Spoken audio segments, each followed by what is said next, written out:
So dramatic, right? It is a bit Drama dramatic, queen. yeah. So that is the new record, album number 3, Brave Enough. Congratulations, just out. Thank you. Yeah. So exciting. I can't believe it's finally out there, which is crazy. But How do you mean? How long were you working on this one? so I worked on it for about a year. And you know, sitting on all these tracks, mulling them over, thinking about them, worrying about them. It's like, you know, I feel like I'm a mom, and now it went off to school, and you hope the kids are nice to it, you know? Okay, all right. But was it also a difficult record to work on? Because it is in places very personal, right? I mean, if we start with just the title track of the record, Brave Enough. Right. Tell me what's behind that song.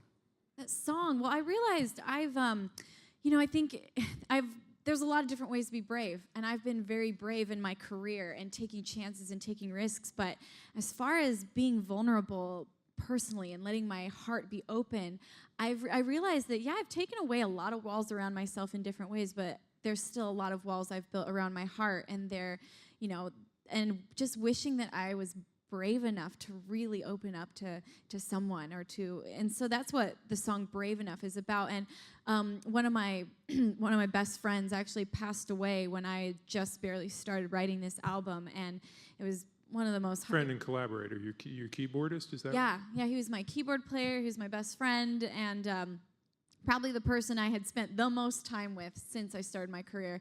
And it's, you know, the most my heart has ever hurt was, you know, the loss of a best friend. And, you know, Brave Enough was the first song I wrote after he passed away, because at his funeral, people kept talking about how Gavi was so full of love, and he was always, his heart was opened, and he opened it up to everyone. And several people even said at his funeral how he was so brave in that way, and he lived life with an open heart. And I thought, oh my gosh, I want to live like that. I want to live with an open heart, and I want to be brave enough to just open my heart up to people. So that's what that song is written about, because that's what he was.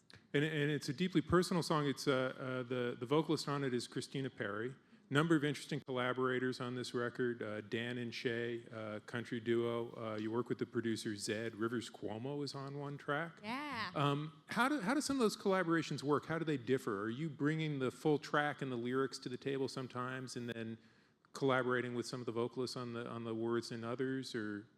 It was totally across the board different. Some of the songs were written with, for example, ZZ Ward and I wrote the song together. Andrew McMahon and I wrote Something Wild together. And so, you know, their voices were perfect. I couldn't imagine anyone else singing those songs. However, some of the songs were written not with an artist, but I wrote it with a producer. And so then we brought, you know, the finished song to, for example, Dan and Shay. I knew I wanted a country vocalist to sing that song, and they were like, you know, I was so excited that I got some people on this album, such as Dan and Shay, and you know, Christina Perri, as you mentioned, because those were like my first picks, and the fact that I was able to get them on the album. And Christina Perri, I completely get. I see right away how she fits with your music and your vibe, and I do actually see where the country things come from. But I was actually a little surprised by that one. Yeah, I thought people would be surprised, and that was actually one of my goals for this album. Was I wanted a lot of diversity. I just wanted to show the violin could go in all these different genres, everything from a Bollywood track was just playing as we were walking up here, and I really wanted to capture that essence of like a Bollywood style. I wanted to capture a little bit of country. I wanted a rapper on a song. I just wanted to touch a lot of different genres, and I think I got it. I think I succeeded. Sure, yeah, no, plenty of different genres. But the rapper you worked with, Lecrae. Lecrae, so awesome. Yeah, no, he's awesome, and he's on the track with Rivers Cuomo. Tell me about that song, because, you know, once I knew that the title track was a personal song, every song started to feel more deeply personal.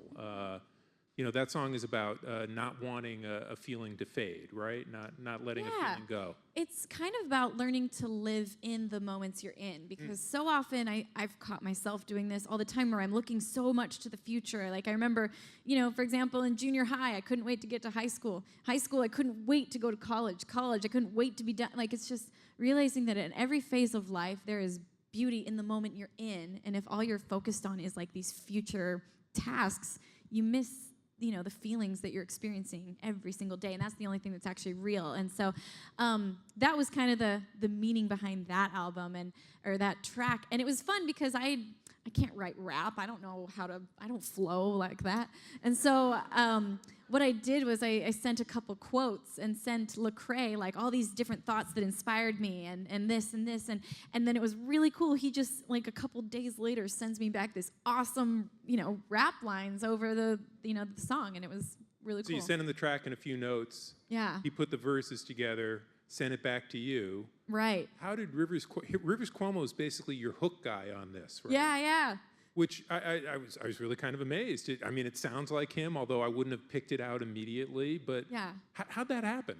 Well, truth be told, I'm a huge Weezer fan. When I was in high school, that was my first concert, was a Weezer show. My band, we wanted to sound like Weezer, and so I've always been a Rivers fan. And I remember his name came up as like a possible person to work with on that track, and I just was like, oh well, yes, like I would be down. Like we reached out, kind of thinking I didn't think he'd actually be interested, but he was like, absolutely, I'd love to. Like, let's see what we can do together, and ended up seeing it, so it was great. I was so excited. That's very cool. I want to ask you about Where Do We Go? Mm-hmm. Another song that I was really struck by because it talks about faith. Yeah. Talks about being so much in tears that you can't separate the tears from the water. I don't know if you're out in the rain or in the shower or what's happening there, but it's a really heartfelt song. Mm-hmm. What's going on there? Well, a lot of the album is very much inspired by the loss of my best friend Gavi. And to be honest, this year was an emotional roller coaster for me.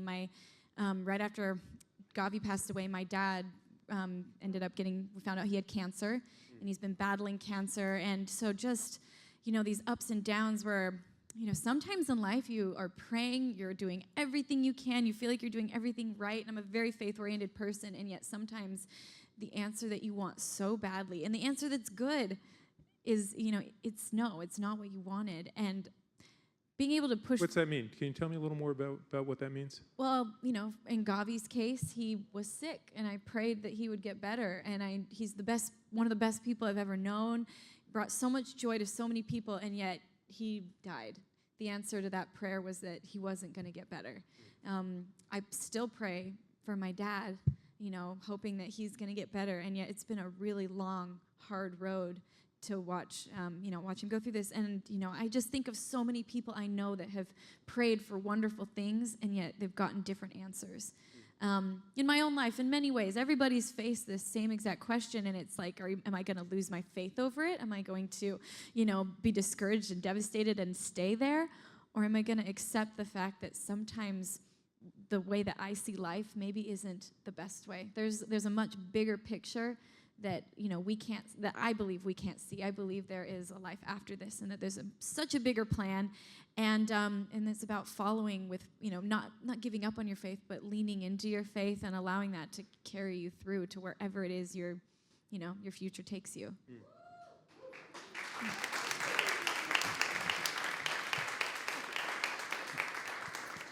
Did you have any hesitations about addressing these personal topics, your dad's health or your feelings about your dad's health, Gavi's loss? Did you have any reservations about addressing these directly in your music, or as directly as you have? For me, I feel like if there's something that I've learned from these experiences, I've been given a huge blessing of having a voice. And I figure if there's a lot of people that are listening, I might as well say something that I care about. And, I'm not just kind of lamenting, or I'm not just saying what's happening. I'm talking about how I've learned from it. And this album is about learning to be brave enough, hoping that I could learn to be brave enough to be vulnerable and to live life fully and not numb my emotions. And so I kind of told, this story. The album starts out actually where I started in writing the album. The song is called Lost Girls, and I felt very lost when I first started this album. And the next song is Brave Enough, wishing for bravery. And and progressively though, the songs get warmer, and thematically they get. Well, there's a track. There's the Phoenix. I mean, Yeah. there really is. There's a sense of progression through each track, Progressing. right? Right, and every song gets a little bit warmer, and there's all these different themes like faith and courage, and just all these themes that are represented by the different songs. And until the end, you get to these very optimistic songs, like "Love's Just a Feeling" is very like, dance like nobody's watching, and Something Wild talks about answering the call of like, what you're meant to be. And so I wanted it to tell the story of where I started. I'm somewhere towards the middle, and then where I want to be. So it starts with a sense of being lost and a sense of loss, and moves gradually towards something more like celebration or a Right. physical, spiritual release. Absolutely. You'll be taking this music out on the road. You have some dates, and you'll get a chance to deliver that kind of feeling to Yes. the crowd. I'm so excited. I've got the tour all planned. We're about to start rehearsals for it soon, and it's I feel like music, you fall in love with even your own songs, or other people's songs. But for me, it's one thing to write the song. It's almost like I'm dating it. We're beginning a relationship. Then maybe I'll do a music video for the song, and then it's like, oh, we're a couple, we're official. And then I go on tour, and it's like that's when the relationship with the song becomes so deep, because I get to watch people's faces as I perform something that I feel, and you were saying, You get tired of any of them when you're out on the road and want a quick divorce or a break? We're done. We work through it. We work through those hard times, right. Yeah, I'm super excited to go on tour with the new stuff, and I told the Shatter Me album story through the live show, and now I feel like this album is a really nice progression of where that album kind of left off, and now this album's about breaking down even more walls. But this time the walls are more personal. Wow. So you kind of led me to the next question, and maybe you've answered it a bit, but what can we expect from this show when we go? I don't know if I should tell you. Every tour I like to do something different. I like it to be a new experience for people. And so on this last tour, we played with a lot of like projection and and like a lot of interactive stuff with the screens. And in this tour, I have some little tricks up my sleeve. I'm not going to give them away though, because I'm too excited about it. But yeah, I'm definitely doing some stuff I've never done before. I'm actually working on learning some new things, and yeah, I'm going to have dancers again, of course, and we've designed a fresh new stage, new choreography. Yep, I think Luna. There's my little dog over there. Everybody meet Luna. Is Luna going to be in the show? Luna, I'm in the process of training her. She's got one trick really down. And so, yeah, Luna's going to be hopefully a part of the show. Well, if her trick is being adorable, she's definitely got that down. Right, she dressed up today just for the occasion. Okay, all right. She can balance on her back two legs as long as she wants. It's her little special gift, so that's the one trick we got down. Oh, okay. Well, we've got time for some questions from the audience before we hear some music. So let's get right to that. Hey, Lindsey, how are you? Thank you so much for being here. I saw you 2 years ago at Central Park, the summer stage, and for me, it was one of the most incredible concerts I've ever been to. For you to play the violin the way that you do and able to incorporate those dance moves, it's unlike anything I've ever seen. I went with a group of people who normally don't go to shows, and they said that their words exactly, that they were seeing a legend in the making. So like your talent is crazy. So going into your new concert, reflecting on the previous one, how do you put it all together? Is there a particular way that like you line up the songs and possibly choreography? Yes. Well, first of all, thank you so much for your kind words. And yeah, when I'm putting together a show, I'm very into theatricality, everything from costume changes to like big visuals that tell us. I like to tell stories in everything I do. And so yeah, I kind of thematically like to think, what is the message of this tour? Like last time it was the Shatter Me story, and really telling the story of that album. And this time, I have this new concepts, new things that I am really excited to share. And I also like to look at it kind of like a 3-act play.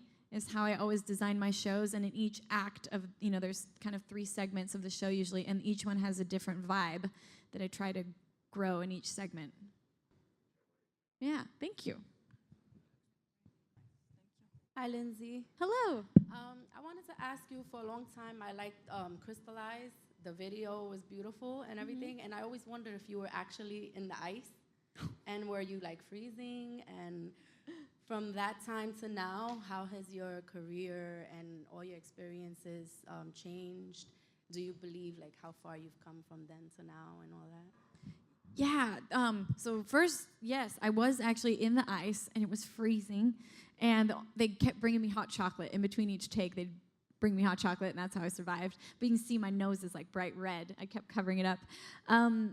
But from then till now, things have changed so much, and that's actually the video I always share with people. That's the video that changed my life, because it went hugely viral when I did not expect it to. And I remember it got 1 million views in one day. And I remember sitting there looking at the screen, trying to believe that had actually happened. And I was like, I think my life just changed. And it had.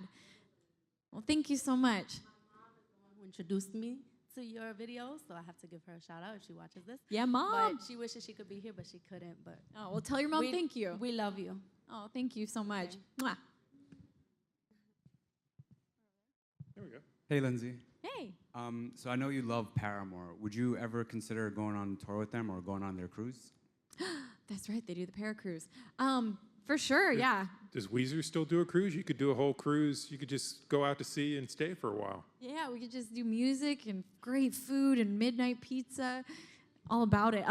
Yes, I would love to tour with Paramore. I'd be very open to it. I'm a huge Hayley Williams fan, for anyone that doesn't know that. And Paramore, so...